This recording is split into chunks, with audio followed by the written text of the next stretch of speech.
Hi everyone on YouTube. Welcome to my Akash Path of the Five Caspian playthrough. So, you're probably wondering why it's taking me so long to put out my second playthrough. Or you probably didn't notice and or didn't care. I finished Caspian's story, right? Here are all of the Caspian pictures. So, what happened? I don't know. OBS, Streamlabs OBS that I used to do all this, decided to fuck me and stop working. And I had really bad, and like the video got corrupted and it was unwatchable on Twitch and I couldn't even use my backup copy. So, goodbye Caspian, right? Then I did my Rocco playthrough. See, I got all the pictures for Rocco. For some reason, that one didn't save. I gotta do it again anyway, so it's fine. So then I do my Rocco playthrough. Same thing, right? It's all broken. And at first, I'm like, well, that's fine. It's just Caspian. I didn't like Caspian anyway. But I actually accidentally liked Rocco. So I'm like, well, maybe I'll just put them in out of order. Because I did Lux, Caspian, Rocco, Ignatius, Rowan. 1, 2, 3, 4, 5. Yes, that order. I'm currently on Daniel's. And I'm like, well, maybe I'll just put them out of order. But then I realized, well, in my Ignatius's playthrough, I mentioned things that happened before in Rocco's playthrough. And in Rocco's playthrough, I mentioned things that happened in Ignatius's Lux's playthrough. So I'm like, well, alright. You know, fine. I'm just going to replay Caspian and Rocco's anyway. That works. So I'm gonna. So enjoy. Whoops, wrong button. There's a preview. So enjoy Caspian's playthrough. For you the first time, for me the third time. Why third? Because I messed up so badly.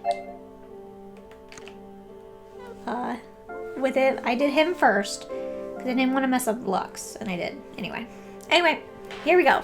Thank you for that long introduction, and thank you, everyone, for joining me as we start Caspian's playthrough. I will do my absolute best to respond as if I'm watching it all for the first time, including, here we go.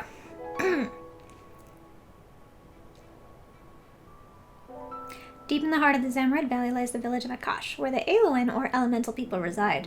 Thanks to their command of magic, the elementals have managed to live mostly undisturbed by humanity, but an unexplained gradual drop in the number of female births has forced them to interbreed with women from the nearby human village of Haven. Humans remain unwelcome in Aloin society, despite holding the key to their preservation, and as such, tensions run high between the villages. As the first girl to come of age in Akash in the last 200 years, you find yourself at the epicenter of a conflict that began long before you were born. It is Aloin, right? Like, I think so. But when I was reading the last one, it looked like there was an I at the end, so it was Awani. I said Aloin for the last, 7 playthroughs, so I'm gonna keep it. I did learn how to say palanquin, though. That took only 6 playthroughs.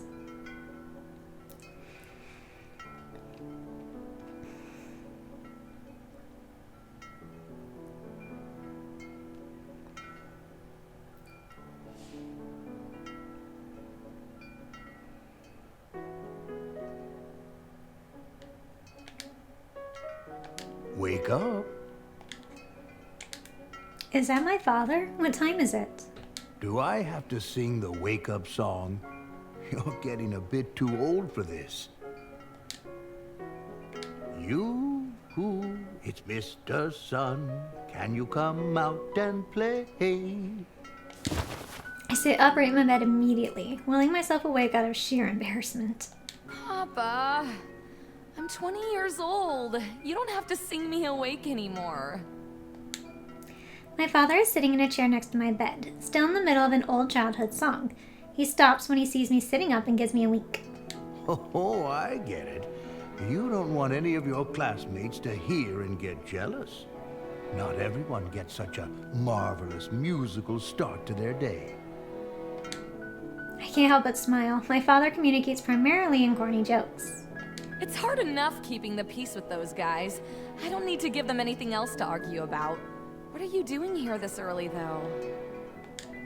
My father lives a few days away in our home village, Aquaba. I usually only see him a few times a year. His job keeps him busy, and it's not the easiest journey for an elemental of his age. He's been in town visiting for a few days now. What? Isn't it enough to want to see my precious daughter? It's always enough, Papa. But that could have waited until after school. He suddenly looks away embarrassed. He begins to fidget nervously with the tip of his beard. Well, you're getting to a special time in your life. You know, there's going to be some changes. Yeah, I know, Papa. I'm going to have to choose my element in 2 weeks. Unlike males, elemental females aren't born into one element. We have the ability to command all elements until we come of age at 20. They say it's an evolutionary advantage that allows us to choose our partners more easily, but from where I'm sitting it sounds a lot more like a giant inconvenience. How do you even begin to decide something like that? No, not just that. Physical changes. He crosses his arms and looks up at the ceiling, then sighs and resumes fidgeting with his beard. Your 20th birthday is only 2 weeks away now, which means your body has already begun the process of maturing. This is really the sort of talk your mother should have had with you. I suppose that can't be helped. I'm sure you remember 2 years ago, they had a talk with you and your classmates about some of the changes the boys were experiencing. Male elementals reach sexual maturity 2 years earlier than elemental females. We learned all about that in excruciating detail 2 years ago. Yeah, I remember. That was an awkward day. Well, it's your time now. They'll talk to you about that today, I imagine. Things are going to be different for you from now on. He looks a bit sad. You know you're the most precious thing in the world to me, and I trust you to take care of yourself. But men are going to be looking at you differently now. Even your classmates. Well, especially your classmates. A female elemental is an exceedingly rare thing. The last time this village even had a female elemental come of age was over 200 years ago. And you know the child of a male and female elemental is a pureblood. Many of our people have killed for that sort of power. I reach out for Papa's hand and give it a reassuring squeeze. I know, Papa. You kept me enrolled here in the academy even after I went through the change because you trusted them to keep me safe and teach me to protect myself. Trust in the decision you made and trust me. Elementals are age-gendered until 10 years of age. We simply refer to this part of our life cycle as the change. Papa squeezes my hand back and gives me a misty-eyed smile. You're right, you're right. I'm so proud of the woman you've become. Speaking of which, I'll be back in 2 weeks to see your coming-of-age ceremony. Have you given any thought to what element you'd like to choose yet? I've tried, but I don't know, Papa. They all have their own advantages. Papa sits back in his chair and calls forth a small orb of water. It floats just above his hand, glittering in the early morning sunlight. You could always give the old family element a try. What are you waiting for? I groan and cover my face with the blanket. That's it, I quit. I'm going back to sleep. Papa laughs and tussles my hair. Too early in the morning to laugh that hard, eh? You know I'll be happy as long as you're happy. But water wouldn't hurt. He bends over and kisses my forehead. Take care of yourself, sweet girl. I'll be seeing you again before you know it. Thanks for everything, Papa. See you soon. I roll over to see if I can get another hour of sleep before class, but it's too late. I'm wide awake. I get out of bed and get dressed. I look at myself in the mirror for a moment. I don't look any different. I don't think I feel any different. Maybe it's like some subtle hormonal thing, or maybe it just hasn't happened yet. Whatever. I can't waste time worrying about things I don't understand. I'm sure they'll explain it today in class today. Maybe it'll be less awkward now that the boys are more mature. Who am I kidding? It's going to be terrible. I fix my hair in the mirror and gather up my school things. Let's just get this over with.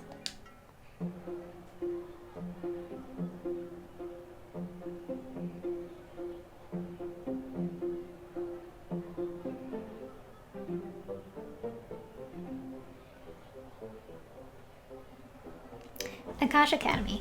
Elementals from all over the land send their children here. Every year, only 6 students are accepted in the incoming class. The faculty does its best to make sure each element type is represented, but it's not always possible with a pool of applicants. We were lucky enough to have one of every element in our class, plus me. I was born a water elemental, but after I went through the change, I lost that part of my identity. Good morning. Lux. We've been best friends since the first day of school. He's the only one that didn't treat me differently after the change. He's a light elemental. Morning, Lux.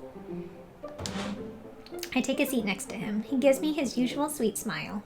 You look really nice today. Did you do something different with your hair? Aw, thanks. Just the usual. There's definitely something different today. I like the fact that he blushes. He's very cute when he blushes. Surely you can't be so naive, Lux. Sir Rocco is a wind elemental and definitely the school playboy. Someone less charitable than me might call him a pervert. He likes to be called Rocco. Today is an important day in a female elemental's life. The day her body starts going through some special changes. Lux frowns, but isn't quite sure how to respond. Rocco slings his arm over the back of his chair and gives me his most winning smile. Darling, you're looking even more scrumptious than usual today. Scrumptious? Do you even hear yourself sometimes? Who says scrumptious? Rowan is Rocco's best friend and an earth elemental. He's not a very serious student, but he's a skilled fighter. He's a nice guy, but he's always hanging out with Rocco, so we don't spend much time together. Rocco turns back to look at Rowan with a look of mock disdain. I'm not going to take advice on how to talk to women from a guy that's never even touched one. I could touch plenty of women if I wanted to. I just choose not to. I'm saving myself. Right. You're saving yourself. He turns back around and elbows the boy sitting to his right. Can you believe this guy, Iggy? Saving himself? The delusion. Saving himself for the scores of women we're going to encounter in our lifetime? Don't bring me into your idiotic conversations.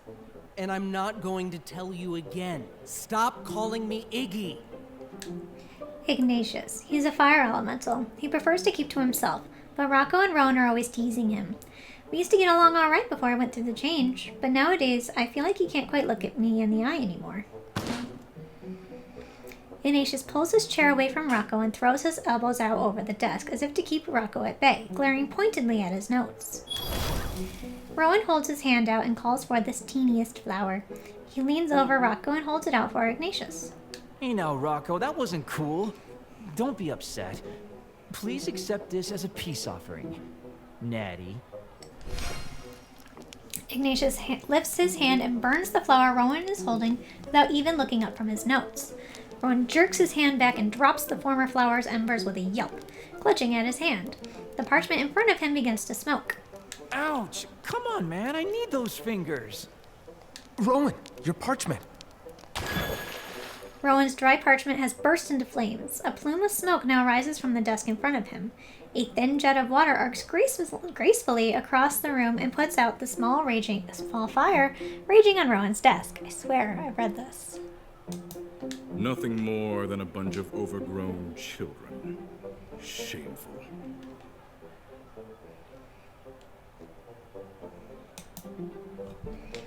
Caspian. If we had nobility, Caspian would be the elemental version of a prince.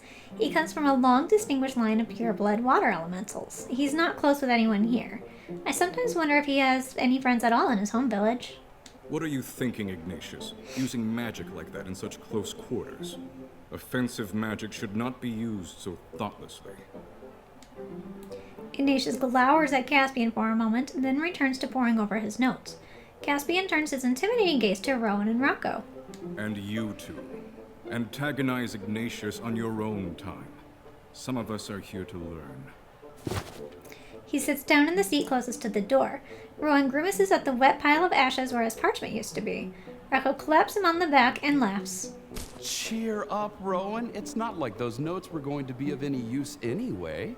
Maybe Iggy will let you borrow his. Just as Ignatius turns to say something, our instructor enters the room. Alder Glenn usually teaches us elemental history. He's a kind old man, though his lectures tend to be a bit dry. Good morning, class. Elder Glenn unrolls a large, weathered piece of parchment. There's an illustration of a naked male and female elemental on it. That's... oh goddess, no! Elder Glenn beams joyfully at us all. Goodness me, it's been a few hundred years since this parchment has seen any use in our academy. We have a special lesson for you this morning. I don't think I've ever seen Rocco pay such rapt attention to one of Elder Glenn's lectures. As you all know, elementals come of age at 20. There's two components to maturity, the physical component and the mental component. Mental is self-explanatory, but the physical, well, so many of us never even see a female elemental within our lifetimes, so it's perfectly normal to be confused about this. Rocco drapes his arm around Rowan and jokes with him in a stage whisper. It's perfectly normal. Don't be embarrassed, Rowan. Rowan shrugs Rocco's arm off his shoulders and stares straight ahead. The tips of his ears are tinged with red. Elder Glenn doesn't seem to notice and obliviously continues on with his lecture. He unrolls another parchment, this one containing an explicit illustration of a male and female tangled up in each other. I've never seen anything like it, but for some reason it makes me feel embarrassed.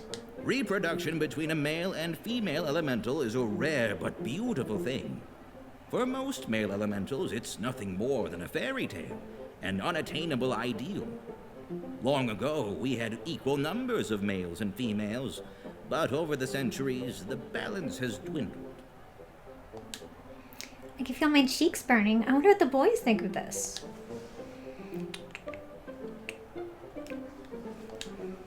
I look over at Caspian in the far corner of the room. He seems distinctly annoyed, as if he were willing himself not to roll his eyes.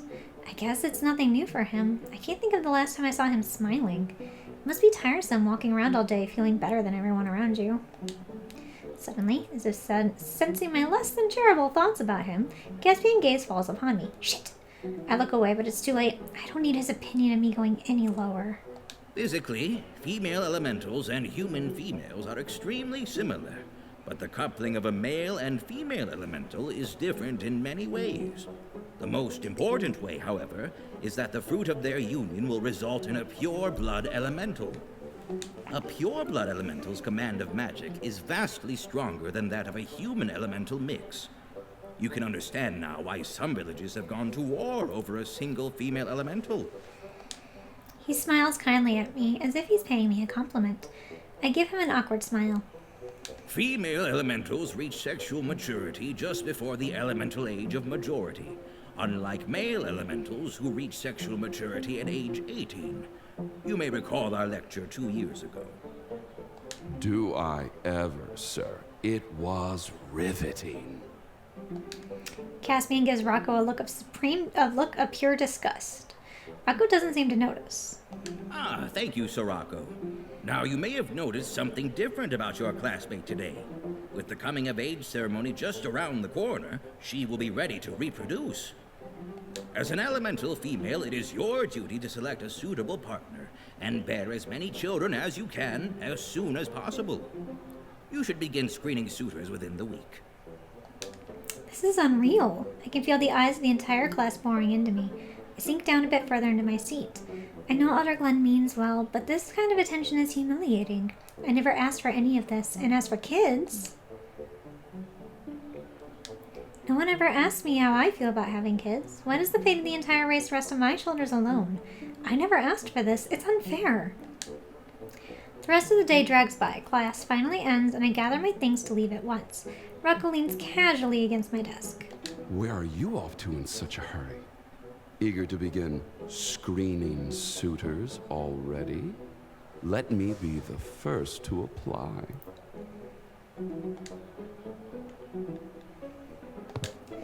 I calmly continue putting my things in my bag and make my way out of the door. Rocco tries again, but I can't really hear what he's saying anymore. Caspian follows me outside. He gives me what passes as a smile from him. You handled yourself with dignity today. Such vulgarity does not merit a response from you. You would have lowered yourself by even acknowledging his presence. Oh? A tiny crack in that glacial countenance. He doesn't wait for a response from me. He simply walks off in the direction of the student quarters. Finally alone after a humiliating afternoon, I should go to my room to decompress. A bath might be nice after all this.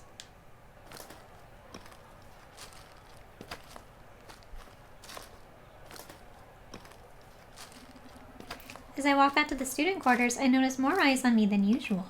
Elemental men are staring at me everywhere I go. It's a bit uncomfortable. As I start to pick up the pace a little, someone steps into my path. You're looking good today. Real good. Sorry everyone, I lowered the volume when I was talking earlier and I forgot to raise it, so that's my fault. I clutch my bag a bit closer and walk right around him. Hey, that's okay. You look just as good from behind, too. Come see me sometime soon. You know where I'll be. He laughs a bit too loudly. I can feel his eyes on me long after he's gone. It makes me shudder.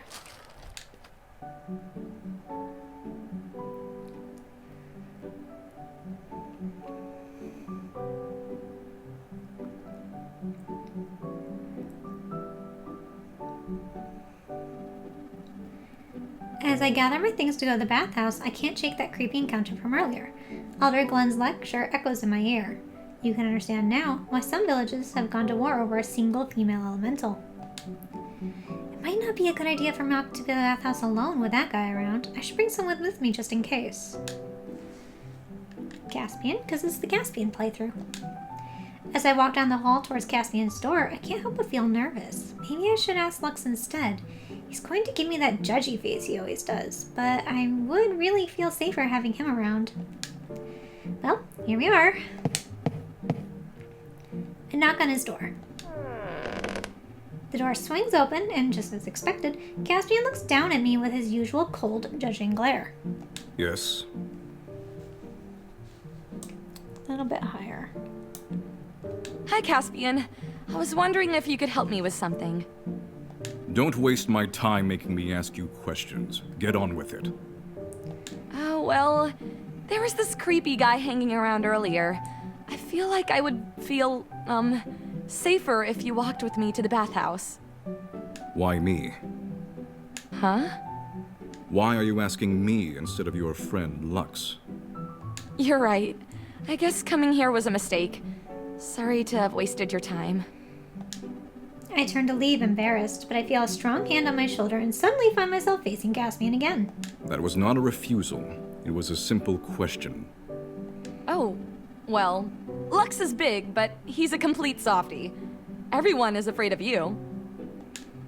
Caspian seems to register some surprise before returning to his usual unfriendly expression. I see.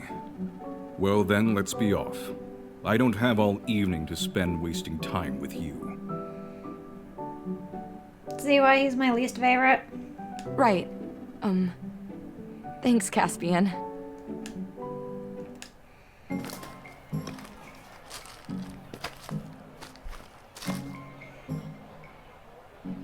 It was bad enough having Elder Glenn go on about all that embarrassing stuff, but when I left the classroom today, I could feel everyone else staring at me too. And I can deal with that, whatever. But there was this really creepy guy who just got in my way. And he didn't even touch me, but it was like he was looking right through me. And the things he said, and the gross little laugh. You know, I can deal with one guy, but I'm starting to think that maybe this is going to be what it's like from now on. An entire village of guys looking at me and just counting their future children. Have you given any thought to choosing a suitor sooner rather than later? Even just for show? You'd probably be safer if these potential suitors had someone to direct their attention to. I'm not really ready for a relationship right now. Wait, you mean like choose a fake boyfriend so everyone would just be mad at him instead of trying to proposition me all the time? Wouldn't that be dangerous for my fake boyfriend? Perhaps. It is something to consider when making your choice. You must be certain you've chosen the right man. Someone who can protect himself as well as you.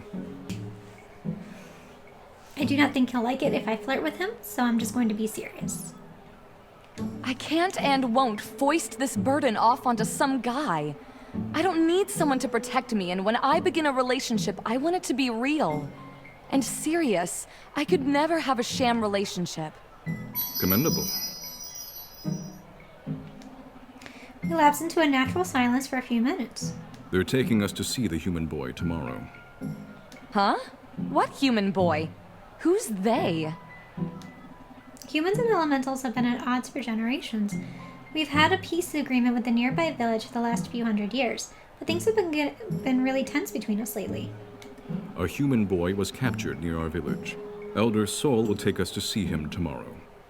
Really, you should pay more attention to what's going on in the village. Information like this could be the difference between life and death. Okay, so I don't care if he likes it or not. I will not back down in my Caspian playthrough at any point in this. And Caspian can either deal with it or not, but I am not always going to be cowed by him. Exactly when was I supposed to hear about this information? When I was being cornered by the creep I was just describing to you? Or maybe when I was asking you for help? Yeah, deal with it. Honestly, at this point, I'll take my chances on the creep if it spares me another lecture. Feel free to go back to your room. Caspian looks at me for a moment before simply turning and leaving without another word. Wow, if he didn't hate me before, he's definitely going to now. What else am I supposed to say? His self-righteousness drives me insane. I continue along to the bathhouse alone. I managed to walk back to the dormitory without any more creepy incidents. Maybe it was just that guy, or maybe seeing me with Caspian earlier made them feel like they don't have a chance. Either way, I'm going to have to be more aware of my surroundings from now on. The men in the village are looking at me differently now, and it seems they don't all have good intentions. So that's what happens when I was angry, which is the one I always pick. Because I don't back down for no man, Caspian. So just to see what happens, let's try being apologetic. You're right, Caspian. I was a bit distracted by everything going on today, but I'll have to do better going forward. Things will only get more difficult from this point onward. This is your life now. Lucky me. Caspian and I walk back to the dormitory without any more creepy incidents. He is just that guy, or maybe seeing me with Caspian makes them feel like they don't have a chance. Either way, I'm going to have to be more aware of my surroundings from now on.